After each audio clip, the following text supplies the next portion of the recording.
Então, na semana passada, nós estudamos os capítulos 13 a 16 e vimos como a incredulidade, a murmuração e a rebelião colocaram o povo em conflito direto com Deus e com a liderança que ele havia estabelecido através daquela rebelião lá de Corá. Hoje, nos capítulos 17 a 20, nós veremos a resposta firme de Deus disso. Ele vai confirmar o sacerdócio de Arão e estabelece limites para proteger o povo, e mostrando que até os líderes também são chamados para honrar sua santidade. Esses capítulos eles também marcam o fim de uma geração, o peso da liderança espiritual, e nos lembram que Deus permanece fiel mesmo quando o caminho é marcado por perdas, correções e recomeços.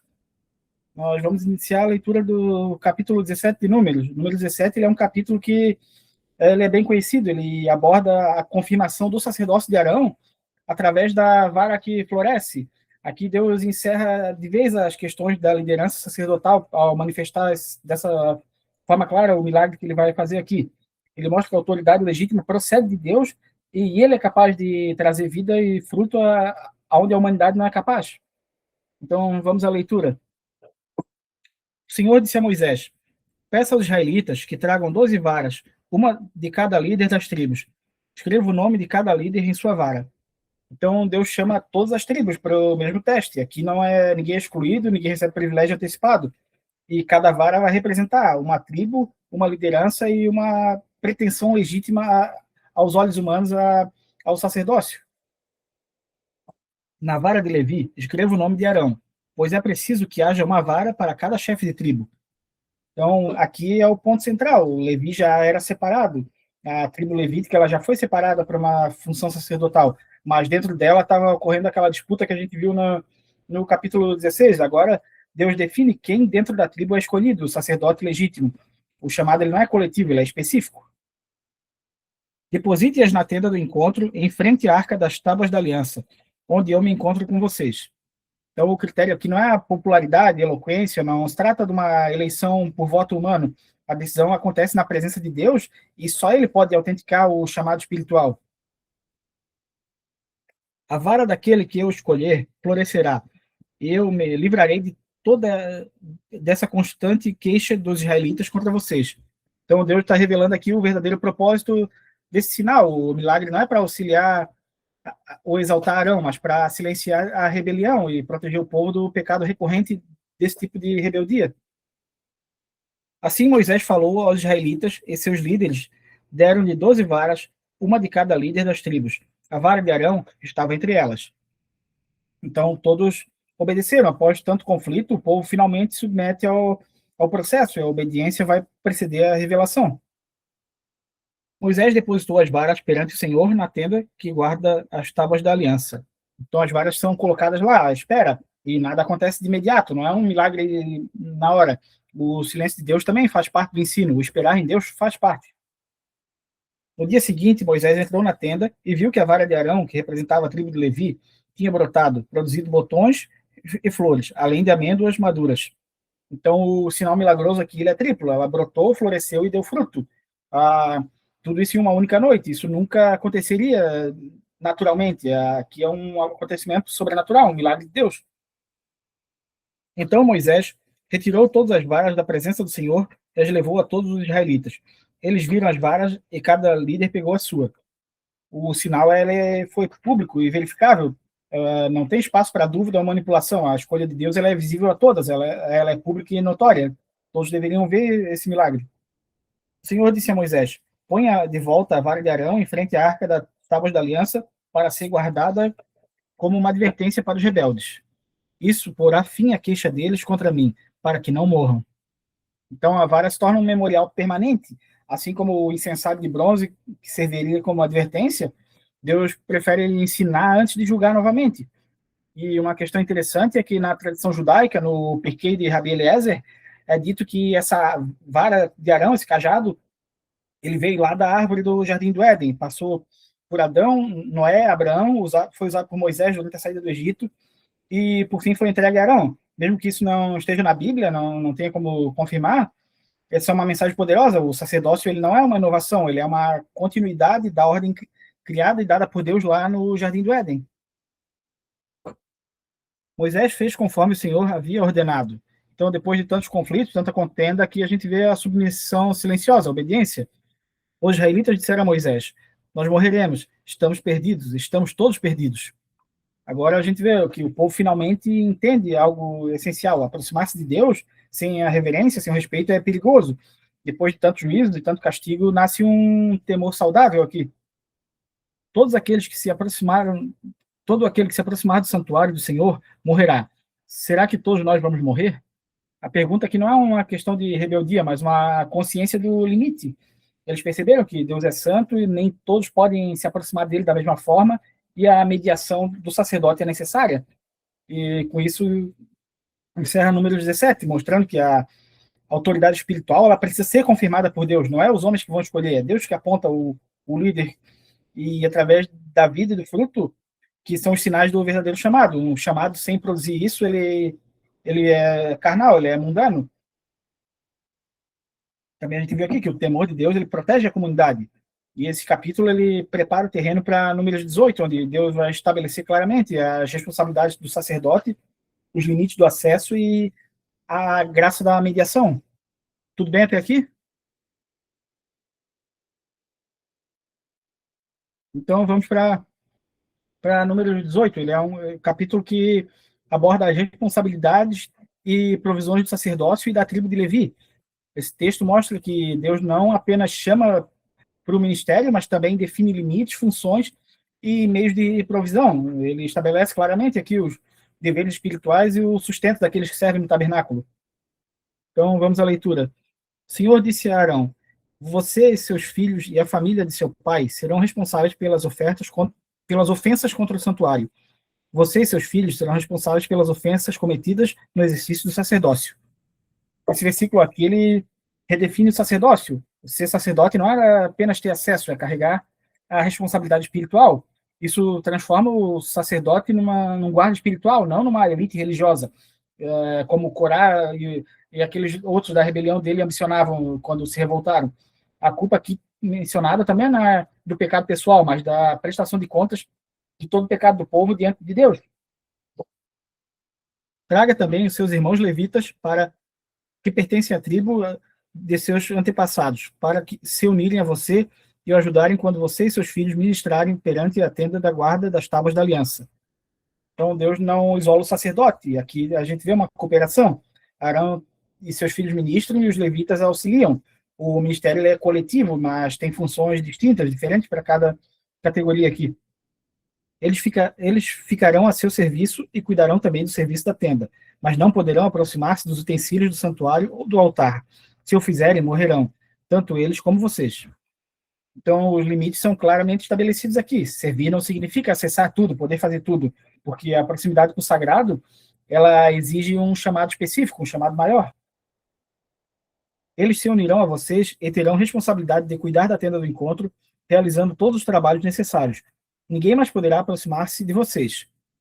A tradução aqui ela é um pouco diferente na versão Almeida, que as versões Almeida elas se aproximam um pouco mais do original do hebraico, que tem a palavra aqui é nokri, que é definido como estranho, estrangeiro, que remete diretamente a alguém que não é chamado, que não pertence a essa função.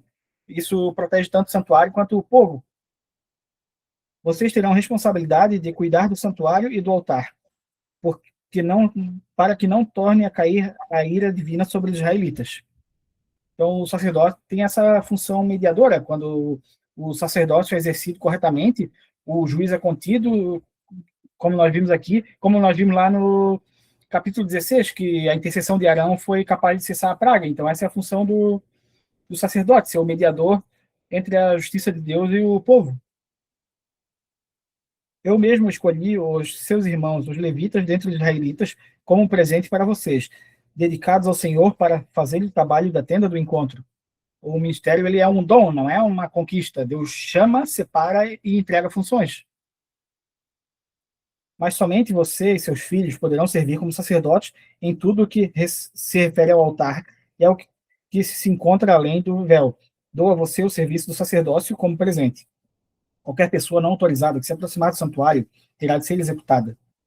Então, o texto aqui destaca a seriedade. A graça do chamado não elimina os limites da santidade. Então o Senhor disse a Arão: eu mesmo o tornei responsável pelas contribuições trazidas a mim.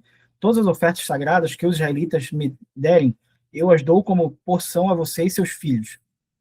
Então aqui Deus está deixando claro que o sustento sacerdotal não vem do povo, mas vem de Deus. As ofertas pertencem a Deus antes de serem entregues ao sacerdote. Das ofertas santíssimas, vocês terão a parte que é poupada do fogo.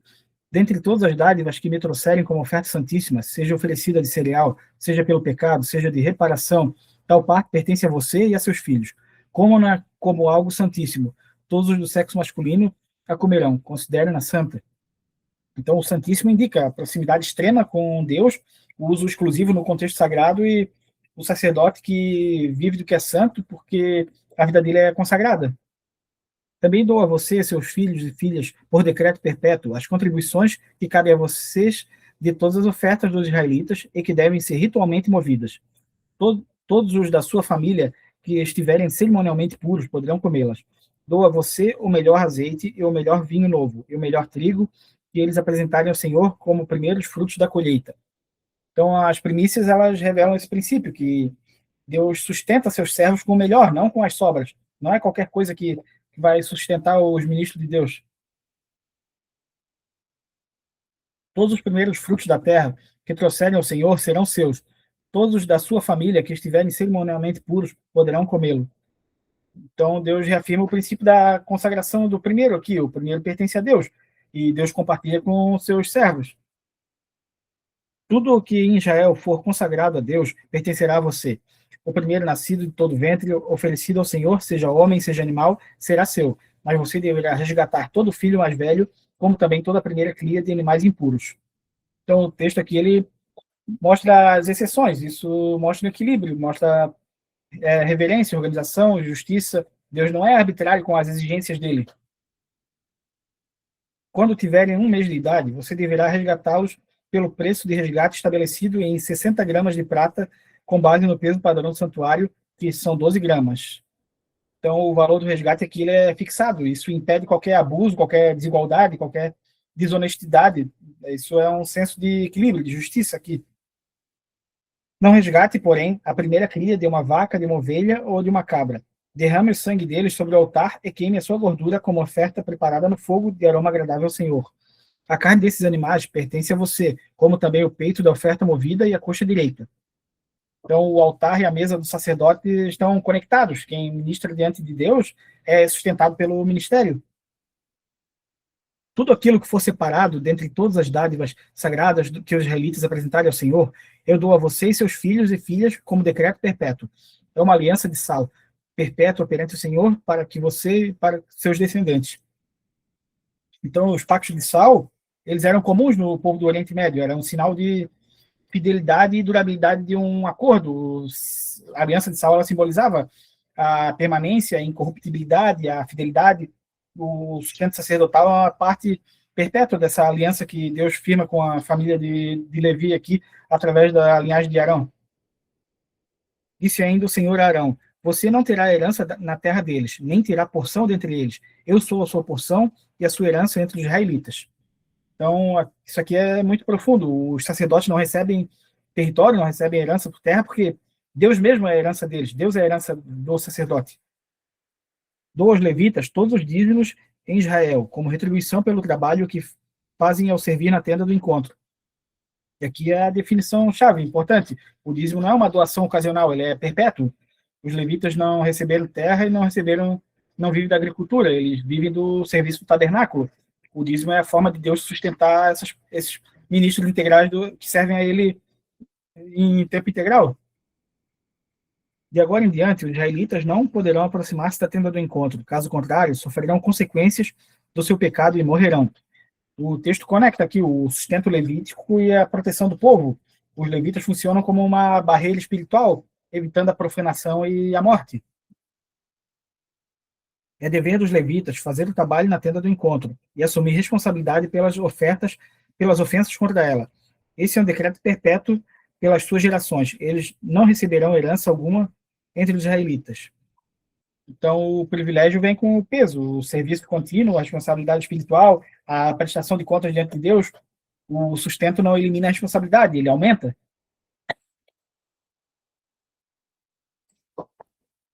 Em vez disso, dou como herança aos levitas o dízimo que os israelitas apresentarem como contribuição ao Senhor. É por isso que eu disse a eles que não teriam herança alguma entre os israelitas. Então, o texto aqui ele reforça essa ideia. Quem serve integralmente a Deus vive daquilo que ele estabelece. O dízimo substitui a herança da terra. O Senhor disse depois a Moisés: diga o seguinte aos levitas: quando receberem dos israelitas o dízimo que dou a vocês como herança, vocês deverão apresentar 1/10 daquele dízimo como contribuição pertencente ao Senhor. Essa contribuição será considerada equivalente a do trigo tirado da eira e a do vinho do tanque de prensar uvas. Então, o ensino aqui ele não nasce da iniciativa humana, mas da revelação. Até o sustento dos ministros é regulado por Deus, e os levitas que vivem do dízimo, eles também devem dizimar. E isso é fundamental, porque quem recebe do altar também oferta no altar. Assim, vocês apresentarão uma contribuição ao Senhor de todos os dízimos recebidos dos israelitas. Desses dízimos, vocês darão a contribuição do Senhor ao sacerdote Arão. Então, a oferta dos levitas é destinada aos sacerdotes. Isso cria uma cadeia de responsabilidade. O povo entrega para os levitas para os sacerdotes e os sacerdotes para Deus. Eles deverão apresentar como contribuição ao Senhor a melhor parte, a parte sagrada de tudo que for dado a vocês. Então, Deus não aceita restos, não aceita qualquer coisa. A consagração exige um nível de excelência, entrega o melhor. Diga aos levitas: quando vocês apresentarem a melhor parte, ela será considerada equivalente ao produto da eira e do tanque de prensar uvas. Então, Deus afirma que a oferta será contada como fruto do campo, ou seja, o Deus reconhece como legítimo o sustento do ministério dos levitas. Vocês e suas famílias poderão comer dessa porção em qualquer lugar, pois é o salário pelo trabalho de vocês na tenda do encontro. Ao apresentarem a melhor parte, vocês não se tornarão culpados e não profanarão as ofertas sagradas dos israelitas para que não morram. Então, a santidade e liberdade, elas caminham juntas. Quando a ordem de Deus ela é respeitada, não há culpa, não há profanação e não há juízo. E esse capítulo ele aponta para um Deus que protege o sagrado, sustenta seus servos e exige responsabilidade de todos. O sacerdote e o levita não vivem da terra, mas da fidelidade de Deus. Tudo bem até aqui?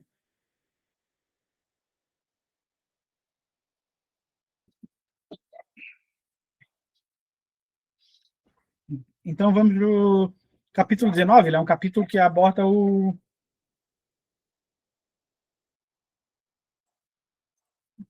ritual da novilha vermelha e as leis de purificação relacionadas à morte. Ele fala sobre a necessidade de pureza para a manutenção da comunhão com Deus.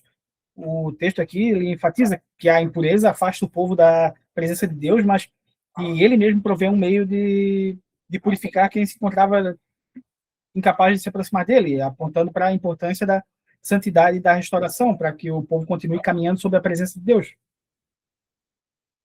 Disse também o Senhor a Moisés e a Arão: essa é uma exigência da lei que o Senhor ordenou. Mande os israelitas trazerem uma novilha vermelha, sem defeito, sem mancha, sobre a qual nunca tenha sido colocada uma canga. Então, o texto já começa enfatizando a origem desse decreto. Ele vem de Deus. E essa lei não é explicada relacionalmente, mas ela é obedecida e confirmada. Aqui, cada detalhe importa. A novilha vermelha ela é extremamente rara, única e sem mancha.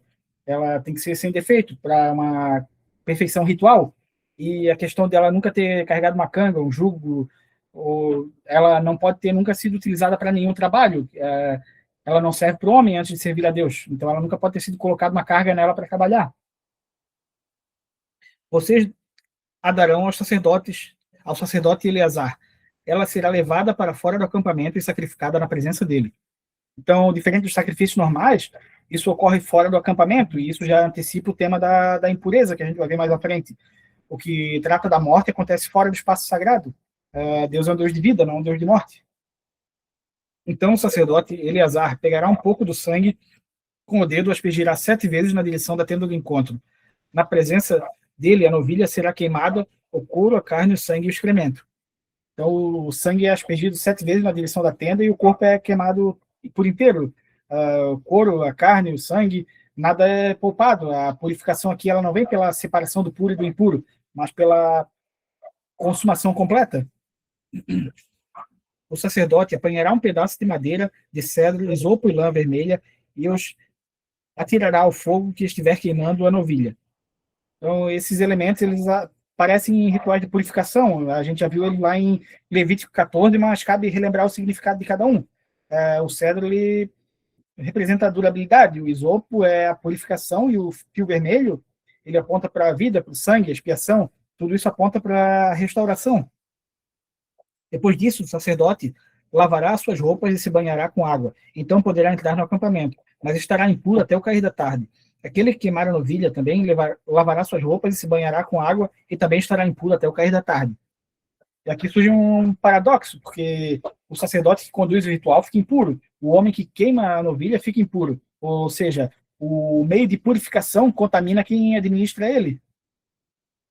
Um homem cerimonialmente puro recolherá as cinzas da novilha e colocará no local puro fora do acampamento. Serão guardadas pela comunidade de Israel para uso na água da purificação, para a purificação de pecados.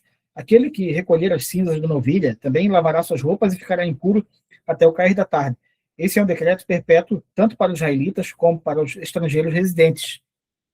Então as cinzas são recolhidas e guardadas, elas vão servir não apenas uma vez, mas continuamente.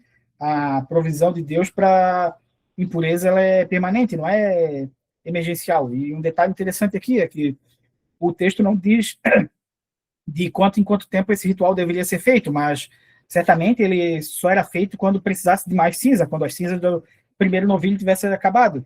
E a tradição judaica depois, no Mishnah, ela afirma que pouquíssimos novilhos foram sacrificados nesse ritual na história de Israel.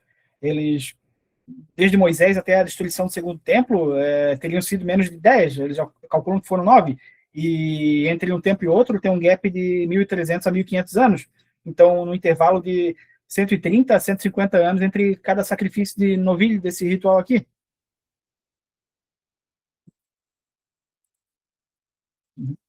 Quem tocar num cadáver humano ficará impuro durante 7 dias. Então a morte é apresentada como a impureza máxima no rito judaico. Não se trata de pecado mortal, mas de uma ruptura com a vida, a incompatibilidade com a presença de Deus vivo. Deverá purificar-se com água no terceiro e no sétimo dia, então estará puro. Mas se não se purificar no terceiro ou no sétimo dia, não estará puro. Quem tocar no cadáver humano e não se purificar, contamina o tabernáculo do Senhor e será eliminado de Israel. Ficará impuro, porque a água de purificação não foi derramada sobre ele. Sua impureza permanece sobre ele. Então, a purificação ocorre no terceiro e no sétimo dia.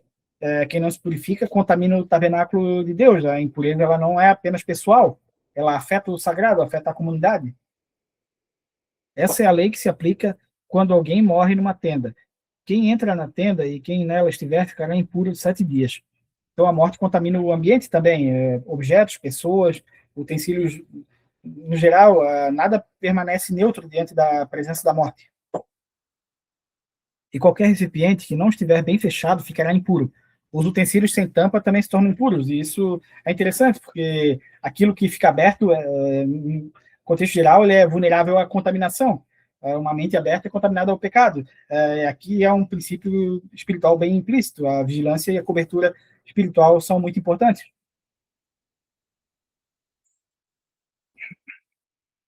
Quem estiver no campo e tocar em alguém que tenha sido morto à espada, ou em alguém que tenha sofrido morte natural, ou no osso humano, ou no túmulo, ficará impuro durante 7 dias. Então, o contato com a morte fora da tenda também contamina. No campo, na sepultura, ossos humanos, não existe um contato mínimo com a morte. Qualquer contato torna a impureza na vida da pessoa. Pela pessoa impura, colocarão um pouco de cinzas do holocausto de purificação no jarro e derramarão a água da fonte por cima. Então, a purificação começa com algo já preparado. O povo não cria um meio de purificação. Deus já providenciou aqui como purificar. Então o homem cerimonialmente puro pegará esopo, molhará na água e aspergirá sobre a tenda, sobre todos os utensílios e sobre as pessoas que estavam ali. Também aspergirá sobre todo aquele que tiver tocado no osso humano ou num túmulo ou em alguém que tenha sido morto ou que tenha sofrido morte natural. Então um homem puro usa o isopo para aspergir a pessoa, a tenda, os objetos. O isopo, ele é, como a gente viu, o símbolo de purificação aplicada, como é dito lá no Salmo 51:7, purifica-me como esopo. Aquele que estiver puro aspergirá sobre a pessoa impura no terceiro e no sétimo dia, e no sétimo dia deverá purificá-la. Aquele que estiver sendo purificado lavará suas roupas e se banhará com água, e naquela tarde estará puro. Mas aquele que estiver impuro não se purificar será eliminado da assembleia, pois contaminou o santuário do Senhor. A água da purificação não foi aspergida sobre ele, e ele está impuro. Então a lógica aqui se repete, a aspersão no terceiro dia, a purificação no sétimo dia, mas aqui tem um alerta bem severo. Quem desprezar isso vai ser eliminado da comunidade. Desprezar a purificação é a mesma coisa que desprezar a santidade de Deus. Esse é um decreto perpétuo para eles. O homem que aspergir a água da purificação também lavará suas roupas. E todo aquele que tocar a água da purificação ficará impuro até o cair da tarde. Qualquer coisa na qual alguém que estiver impuro tocar se tornará impura, e qualquer pessoa que nela tocar ficará impura até o cair da tarde. Então aqui surge novamente aquele paradoxo: quem asperge fica impuro até o fim da tarde, e quem toca na água também se torna impuro. A purificação ela é eficaz, mas o contato com a impureza tem um custo, tem um preço. E isso ensina que a morte separa, mas Deus restaura. A purificação ela tem um custo, e a comunhão ela não é automática. E esse aqui é um dos textos mais profundos sobre vida, morte e restauração de toda a Torá, de todo o Pentateuco. Tudo bem até aqui? Então agora vamos para o capítulo 20. Ele é um capítulo que ele aborda um dos momentos mais decisivos da caminhada de Israel no deserto. É um capítulo marcado pela murmuração, pela falha na liderança e consequência da desobediência. O texto vai relatar a morte de Miriam, a falta d'água, o pecado de Moisés ao ferir a rocha, e também a recusa de Edom em permitir passagem para o povo, e a morte de Arão no final. Enquanto a fidelidade de Deus ela é essencial para conduzir o povo em direção à promessa. No primeiro mês, toda a comunidade de Israel chegou ao deserto de Zim e ficou em Cádiz. Ali, Miriam morreu e foi sepultada. Então, o capítulo já começa com um silêncio e uma perda. Miriam ela era a irmã de Moisés, ela era líder desde Êxodo, era profetisa e a voz feminina central na história de Israel aqui nesse período. E a morte dela marca o fim de uma geração que saiu do Egito. Toda aquela geração que saiu de lá está morrendo aos poucos, não vai sobrar nenhum, com exceção de Josué e Caleb, como a gente viu no estudo passado. Não havia água para a comunidade e o povo se juntou contra Moisés e contra Arão. Então, logo após a morte, já surge a crise. A escassez de água funciona no livro como um teste para a fé e do coração do povo. O coração do povo é medido diante da crise. Qual é a fidelidade a Deus? Qual é a gratidão a Deus? Discutiram com Moisés e disseram: quem dera tivéssemos morrido quando nossos irmãos caíram mortos perante o Senhor. Por que vocês trouxeram a Assembleia do Senhor a esse deserto, para que nós e nossos rebanhos morrêssemos aqui? Então, a linguagem aqui ela é pesada. Por que não morremos? Porque vocês nos tiraram do Egito. A memória do Egito é romantizada novamente aqui. O sofrimento do passado, a escravidão, é esquecida. Por que vocês nos tiraram do Egito e nos trouxeram para esse lugar terrível? Aqui não há cereal, nem figos, nem uvas, nem romãs, nem água para beber. Então, o povo descreve o deserto como sem grão, sem figo, sem água. O problema não é apenas físico, ele é espiritual. O deserto ele é visto como um castigo, não como um processo, como um caminho rumo à promessa. Moisés e Arão saíram de diante da assembleia para entrar na tenda do encontro e se prostraram com o rosto em terra, e a glória do Senhor lhes apareceu. Então, eles têm a reação correta diante dessa crise: afastar-se da contenda, afastar-se da confusão e buscar a presença de Deus. E a glória de Deus aparece, mostrando que Deus está atento, Deus não abandona quem clama a Ele. E o Senhor disse a Moisés: pegue a vara e com seu irmão Arão reúna a comunidade, e diante desta fale aquela rocha, e ela verterá água. Vocês tirarão água da rocha para a comunidade e os rebanhos beberem. Então, aqui a instrução é clara: é tomar a vara e falar, não bater. O milagre viria pela palavra, não pela força. Na tradição judaica, no Midrash Rabbah, é dito que falar a rocha e ensinar para o povo que se algo sem consequência, algo inanimado como a rocha, obedeceu a Deus, quanto mais o povo deveria obedecer. E já dando spoiler do que vai vir a seguir, Moisés é o filho da rocha, ele perde essa oportunidade pedagógica de dar essa lição para o povo. Ele vai substituir a palavra pela força. Então Moisés pegou a vara que estava diante do Senhor, como esse lhe havia ordenado. Moisés e Arão reuniram a assembleia em frente à rocha, e Moisés disse: escutem, rebeldes, será que teremos que tirar água dessa rocha para dar a vocês? Então, aqui surgem três problemas: o tom de ira de Moisés, a linguagem acusatória, chamando o povo de rebelde, e a apropriação indevida do milagre. Teremos nós que tirar?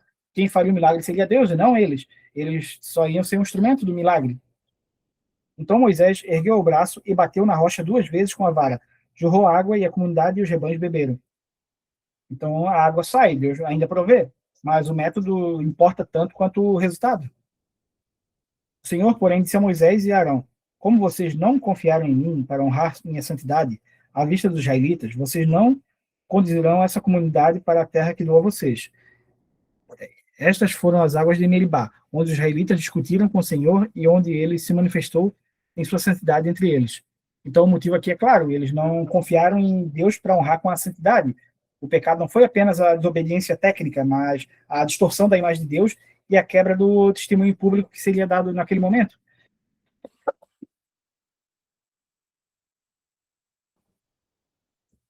Decados, Moisés enviou mensageiros ao rei de Edom, dizendo: assim diz o teu irmão Israel: tu sabes que todas as dificuldades que vieram sobre nós, os nossos antepassados desceram para o Egito. Ali vivemos durante muitos anos. Os egípcios, porém, nos maltrataram, como também a eles.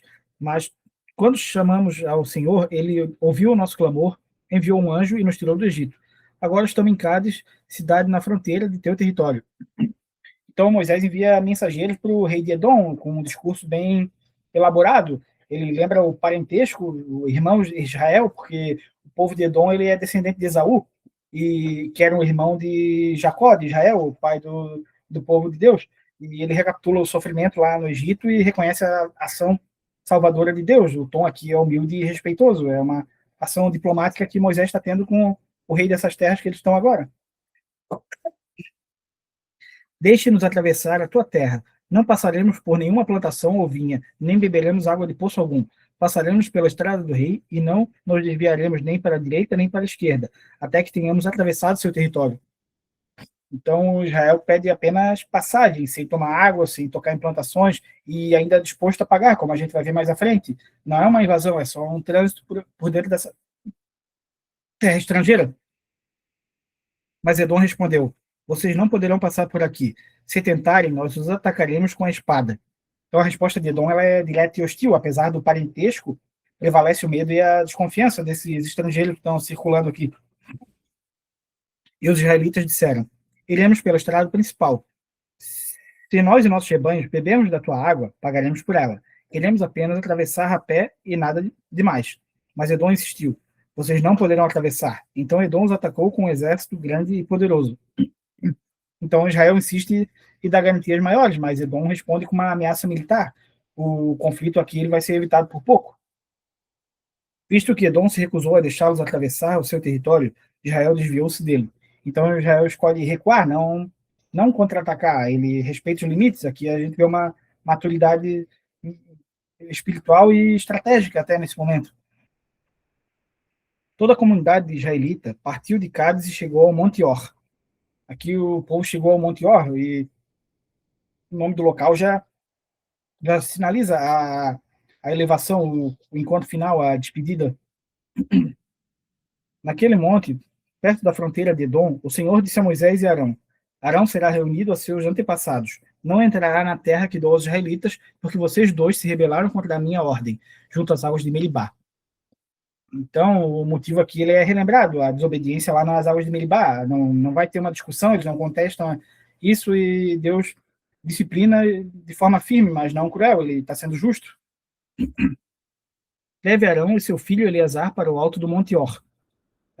Arão, Moisés e Eleazar sobem ao monte, diante do povo, todo o povo testemunhando isso acontecer. E tudo isso acontecendo sem segredo, sem ruptura, sem uma disputa por poder. Tire as vestes de Arão e coloque-as em seu filho Eleazar, pois Arão será reunido a seus antepassados, ele morrerá ali. Então as vestes representam a função, a autoridade, a mediação, e o sacerdócio não morre com o sacerdote, ele é passado adiante. Moisés fez conforme o Senhor ordenou, subiram ao Monte Or à vista de toda a comunidade.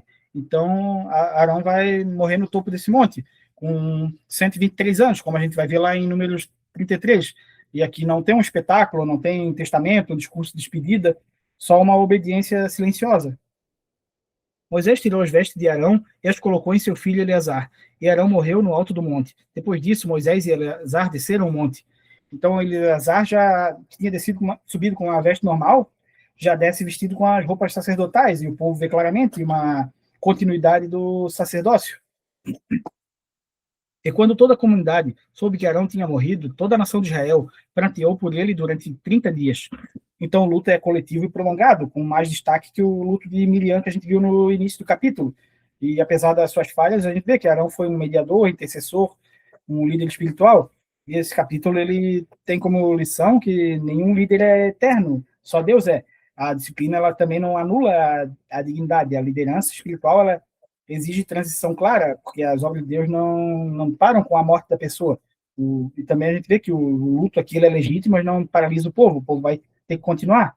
Esse capítulo ele é marcado por isso, pelo fim de uma geração, a preparação para a próxima, quando a gente viu Eleazar recebendo as vestes sacerdotais e dando continuidade imediata, e a fidelidade de Deus mesmo em meio à perda, mesmo em meio à desobediência, mesmo em meio à infidelidade. Tudo bem até aqui?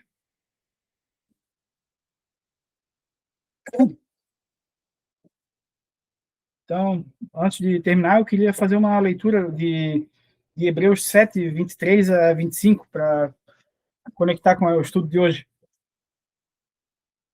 Ora, aqueles são feitos sacerdotes em maior número, porque são impedidos pela morte de continuar. Esse, no entanto, porque continua para sempre, tem o seu sacerdócio imutável.